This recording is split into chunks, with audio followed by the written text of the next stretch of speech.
Why is it that new home prices are so expensive? It must be because greedy developers and corporations are driving up prices just to line their own pockets. Or it could be inflation and the fact that building materials and labor is so expensive. Well, a new housing report from CMHC might surprise you when their research shows that government fees are driving up home prices by as much as 26% per home in some areas. And I'm going to tell you all about the government's attempt to make housing more affordable by making housing more expensive in this video. But first, and as always, if you'd like to stay up to date on BC and Canadian real estate, please subscribe to the channel. And remember, the one thing that will never cost you an extra 26% is clicking the like button for the YouTube algorithm. You clicking the like button is the best way to help me get this information out about the government's ridiculous development fees to other people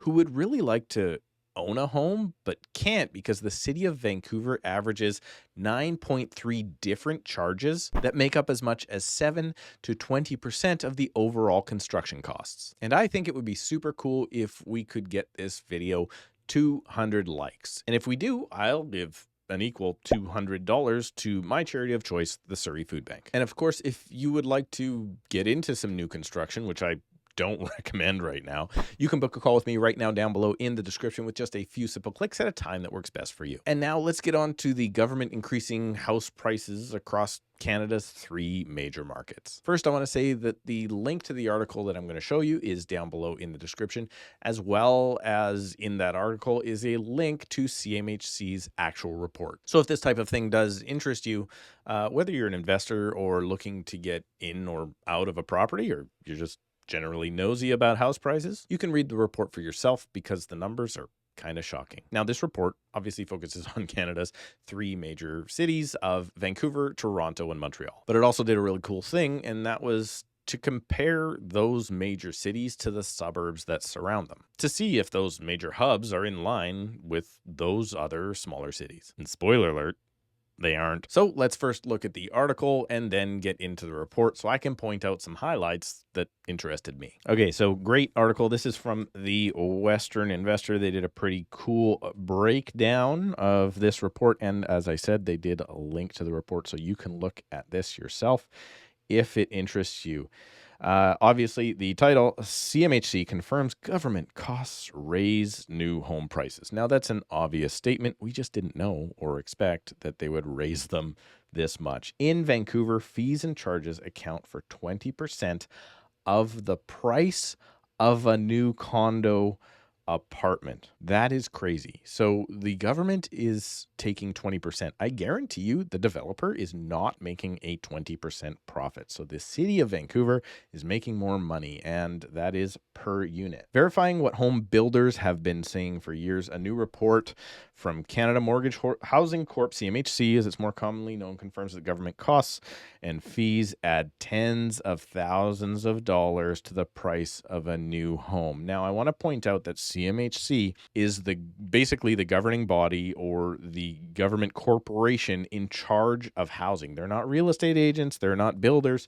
They are the group or the company that is charged with trying to make home ownership good and affordable, and all the data is there. They do amazing things, and they are not biased towards one side or the other. They just put out really good data. Some would even say that they're quite bearish over the last little bit. They teamed up with Altus. I don't know Altus Group Marketing Insight Report, and this link here is the one. We will look at it soon, and I will show you exactly how to get there because it was, well, you got to click a couple of buttons.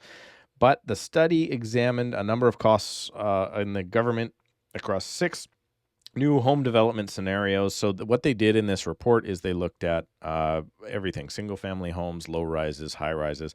The cool part I did notice in this is you're going to see a difference between purpose-built rentals. There is a discount for purpose-built rentals, According to the report, average government charge per square foot for municipalities in the GTA is $86. In Metro Vancouver, $70. Montreal, $40. Now that's across all asset types, and you're going to see a big difference, obviously, per square foot, and building a detached home is going to be a lot cheaper per square foot. The city of Vancouver had the highest costs, right? Absolutely shocking, I know. For low-rise and high-rise buildings, $143 per square foot, owing entirely to density payments. Density payments, in my opinion, are what we're going to call bribes to the city. They define it, however, as density payments relate to the amount of density permitted on a site designed to raise revenue for the community and amenities. So in other words, what they're saying is the more people you put in there, we're going to have to put this money towards things like swimming pools, parks. I don't see it because, like, for instance, park fee applies if you're going to subdivide a lot in my city, right? If you're going to subdivide one lot into 3, you have to pay money for a new park. Two new families need a park? Yeah, it's not really going to happen.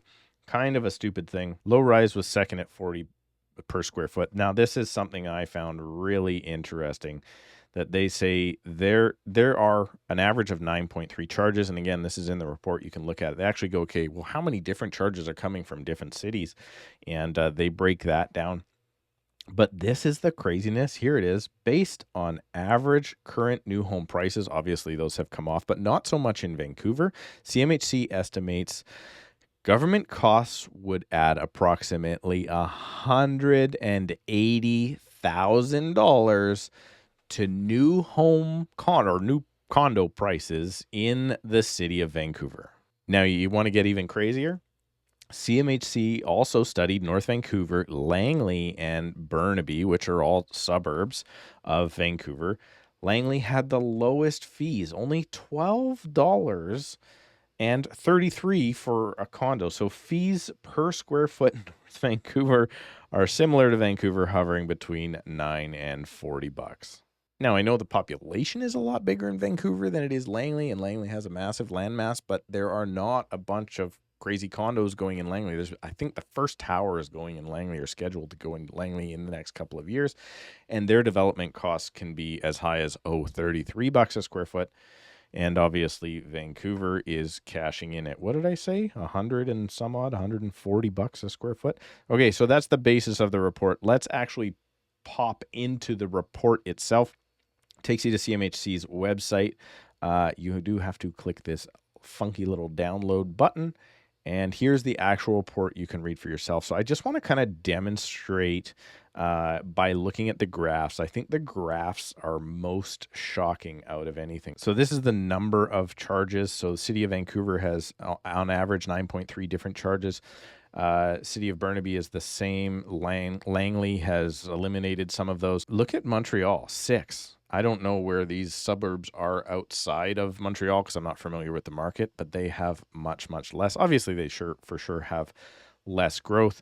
Vancouver and Toronto, absolutely murdering Montreal on all of these charts. But let's pop into this one here real quick. I'm going to zoom in. Hopefully you can see this a little bit better. Average government charge per square foot by municipality, all dwelling types. So permits and fees, that should be, I mean, there's going to be fees for permits. You got to pay them. It's going to happen. But that's the little light gray right down here at the bottom. Municipal fees, whatever the heck that means. Warranties or whatever they have to do. This is all less than $10 per square foot. Then we have development charges and density payments. Density payments, again, as far as I'm concerned, is just the privilege of building more. Obviously, the density payments are larger, but let's just look at this for a second and go, okay, per square foot on average, Vancouver is charging developers $70 a square foot. And I sort of tell you, folks, that is coming directly back to you. Toronto is even worse. Obviously, Toronto is probably not going to have, or they're going to have more density. They're going to have more high rises right downtown if you're there than Vancouver. Well, Vancouver's getting pretty crazy too, but not quite to the same extent. Look at Montreal. How come Montreal can do it for $24 and the city of Toronto is going to do it for $86? Here it is broken down by dwelling type. So you can see here, single family detached home, you're probably, I mean, city of Vancouver, you're not really going to have that many of those. But you're going to go after the single person. So that's probably the single builder, or a builder maybe tearing down and building a duplex or something like that. So the development fees are quite low. But look at the City of Vancouver density payments for high-rise condos. So the cool part is there does appear to be those density payments removed for purpose-built rentals, but obviously people aren't going to build purpose-built rentals because we have extreme rent control of only being able to increase either 0% last year or 1.5% this year. So companies aren't interested in building purpose-built rentals because sure, their development costs are less, but they can't make a profit once the building is built, and they can't continue to make a profit in the future. I'm shocked that low-rise density fees and high-rise density fees are almost the same thing. So obviously, if you're going to pay the bribe, in my estimation, it's a bribe.